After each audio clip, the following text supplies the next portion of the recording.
বাইজিদ বোস্তামি রহমাতুল্লাহি আলাইহি আল্লাহ পাক ডাক দিয়ে বলে, বাইজিদ তোর কি আমল আছে আমার কাছে পেশ কর।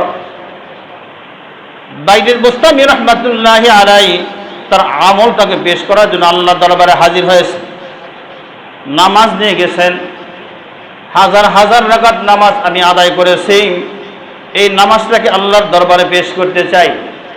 আল্লাহর দরবারে নামাজ পেশ করতে গেলেন, গিয়ে চিন্তার মধ্যে পড়ে গেলেন, হায় আমি যে নামাজ আল্লাহর দরবারে পেশ করব, যদি আমার একটা ওয়াক্ত নামাজ যদি কবুল না হয় আল্লাহর দরবারে, এক ওয়াক্ত নামাজ যদি আল্লাহর দরবারে কবুল না হয়, আর আমি যদি এই আমলটাকে আল্লাহর দরবারে পেশ করি, আল্লাহ যদি কবুল না করে, গ্রহণ না করে, তাহলে আমার কি অবস্থা হবে? আমার কি অবস্থা হবে? না, নামাজ পেশ করব না। তিনি চিন্তা করলেন রমজানুল মুবারকের রোজা পেশ করবেন। আমি তো শত শত রোজা রেখেছি, এই রোজাটা আল্লাহর দরবারে পেশ করব আমল হিসাবে। পেশ করতে গেলেন, যাওয়ার পরে চিন্তা করতেছেন, হায় রে আমি যদি আমার এই রোজাগুলি আমল হিসাবে পেশ করি, একটা রোজাও যদি আল্লাহর দরবারে কবুল না হয়, তাহলে আমার তো সর্বনাশ হয়ে যাবে, কি করি? এরপরে চিন্তা করতেছেন, না রোজা পেশ করব না, আমি বহুবার হজ করেছি, ওমরা করেছি, হজ আর ওমরার সওয়াবগুলি আমি আল্লাহর দরবারে পেশ করব। হজ আর ওমরার সওয়াবগুলি আল্লাহর দরবারে পেশ করতে গেলেন, যাওয়ার পরে তিনি চিন্তার মধ্যে পড়ে গেলেন, হায় আমার একটা হজ যদি কবুল না হয়ে যায়, তাহলে তো আমি ধরা খেয়ে যাব, কি করি? না নামাজও পেশ করব না, রোজাও পেশ করব না, হজ্জে বাইতুল্লাহ পেশ করব না, আমি আমার ঈমানটাকে পেশ করব আল্লাহর কাছে, আমি আমার ঈমানটাকে পেশ করব আল্লাহর কাছে। গেলেন রব্বুল আলামিন, আমি আমার ঈমান আপনার দরবারে পেশ করলাম, জীবনে কোনোদিন আপনার সঙ্গে আমি শিরক করি নাই, জীবনে কোনোদিন আপনার সঙ্গে আমি শিরক করি নাই, আমি আমার ঈমানটাকে পেশ করলাম। পেশ করার সঙ্গে সঙ্গে আল্লাহ রাব্বুল আলামিন উত্তর দিলেন, উযকুরু লাইলাতাল লাবান, উযকুরু লাইলাতাল লাবান, ওই রাতের কথা স্মরণ করো যে রাতে তুমি ঠান্ডা দুধ পান করেছিলে। ঠান্ডা দুধ পান করার কারণে তোমার পেটের মধ্যে ব্যাধি সৃষ্টি হয়েছিল, এই ব্যাধির কারণে তুমি ছটফট করতেছিলে।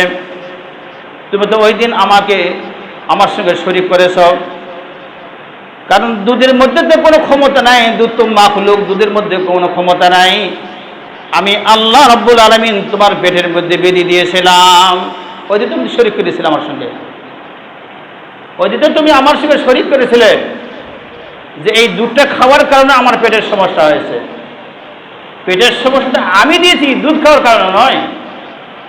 ওই দিন তো তুমি আমার সঙ্গে শরীক করেছিলে। এখন বাইজিদ বোস্তামি রহমাতুল্লাহ ধরা খেয়ে গেলেন, আরে এটাও আমার গ্রহণ হলো না, ধরা খেয়ে গেলেন। আমার ভাই, আমাদের এরকম স্বভাব আছে, যখন ঝড় তুফান শুরু হয়ে যায়, নামাজ না পড়লে কি হবে, রমজান মাসের রোজা না রাখলে কি হবে, তখন আল্লাহকে ডাকা শুরু করে, আল্লাহ এই বিপদ থেকে বাঁচাও, আল্লাহ এই বিপদ থেকে বাঁচাও, আল্লাহ এই বিপদ থেকে বাঁচাও। যখন বিপদ পার হয়ে যায়, তখন বলি কি কথা, আরে যদি মিস্ত্রি দিয়ে ঘরটা ঠিক না করতাম, তাহলে আমার সর্বনাশ হয়ে যেত। কি হলো, সেটা করে ফেলছি। যদি মিস্ত্রি দিয়ে ঘরটা যদি ঠিক না করতাম কয়দিন আগে, তাহলে আজকে শেষ, সব ভাঙ্গে চুরে চুরমার হয়ে যেত। সেরেক করে বসে আছি, বুঝতে পারি না। বাইজিদ বোস্তামি রহমাতুল্লাহ আলাইহি চিন্তার মধ্যে পড়ে গেলেন, হায় রে ঈমানটাকে পেশ করলাম, ঈমানও গ্রহণযোগ্য হলো না, এখন কি অবস্থা হবে? চিন্তার মধ্যে পড়ে গেছেন। এমন সময় আল্লাহ রাব্বুল আলামিন ডাক দিয়ে বলেন, হে বাইজিদ, তোমার একটা ছোট আমল আমার কাছে বড় পছন্দ হয়েছে, একটি ছোট আমল আমার কাছে বড় পছন্দ হয়েছে। বলে কি আমল? একদিন শীতের রাত্রে একটা বিড়াল, একটা ছানা বিড়াল, একটা বাচ্চা, কনকনা শীতের মধ্যে তুমি ল্যাপ পরা দিয়ে ঘুমিয়েছিলে, ওই ছোট বাচ্চাটা কনকনা শীতের মধ্যে তোমার তোষকের মধ্যে ঢুকে পড়েছিল। পাপ নেওয়ার জন্য। তুমিও বুঝতে পারছিলে যে এই বিলাস ছানাটাকে শীত লেগেছে, এই জন্য আমার কম্বলের ভিতরে ঢুকছে, তাকে তাপ দেওয়ার জন্য তুমি তার কম্বলের মধ্যে ঢুকে নিয়েছিলে। আমার মখলুক বিড়ালের ছানার উপর তুমি যে দয়া করেছ, এই দয়াটা আমার বড় পছন্দ হয়েছে। ওই মখলুকের প্রতি দয়া করার কারণে আমি আল্লাহ রাব্বুল আলামিন আজকে তোমার প্রতি দয়া করলাম, তোমাকে মাফ করে দিলাম, মাফ করে দিলাম। এই জন্য হাজির আমল যদি ছোট হয় আর এই আমলের মধ্যে যদি ইখলাস থাকে, খুলুসিয়াত থাকে, ছোট আমলের বিনিময়ে আল্লাহ রাব্বুল আলামিন জান্নাত দিয়ে দিবে। ছোট আমলের বিনিময়ে জান্নাত দিয়ে দিবেন।